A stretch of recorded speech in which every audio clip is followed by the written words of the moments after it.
talk about more about your wedding all day. We're here to talk about former Harvard President Claudine Gay's resignation just yesterday. And so in another interview I saw that you did yesterday, you said this is the right thing for Harvard, but more importantly, it's the right thing for higher education in this country. So why is Dr. Gay's resignation the right thing for higher education in this country?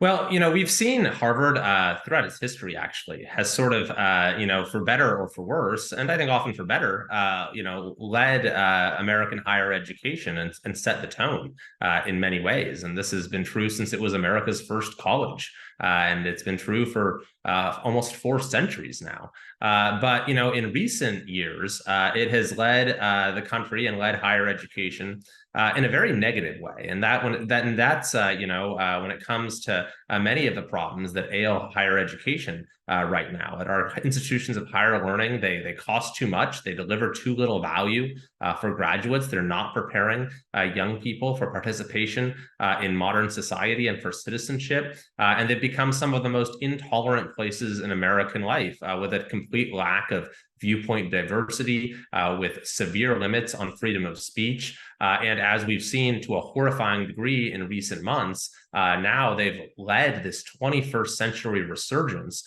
of one of the world's most ancient and retrograde prejudices, that is anti-Semitism. And Harvard was really the worst on all of these fronts. Harvard had the very worst record, for example, on freedom of speech of the hundreds of colleges that were ranked. In fact, the worst rating in the history of the survey. And then Harvard was perhaps the worst university, even before the events of October 7th, frankly, but especially afterwards, in terms of allowing a hostile environment where, to the point where, the president of Harvard, when I asked her at our hearing in Congress, could not even say, refused to say, if a Jewish student could feel safe and welcome on that campus. And so I think the fact that you have now, this reached a point where Harvard itself felt the need to force out their president, following Penn doing the same thing, that really is a potential turning point in the trajectory of higher education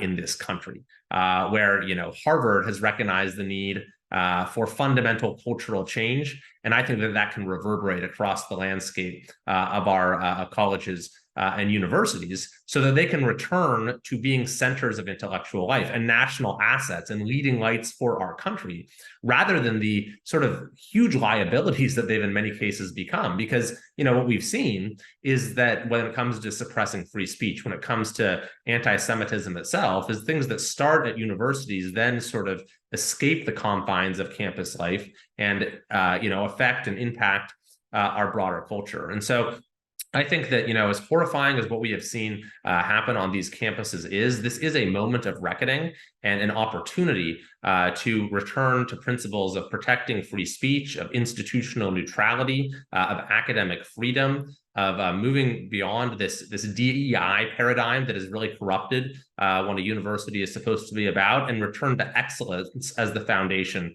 of academia in America.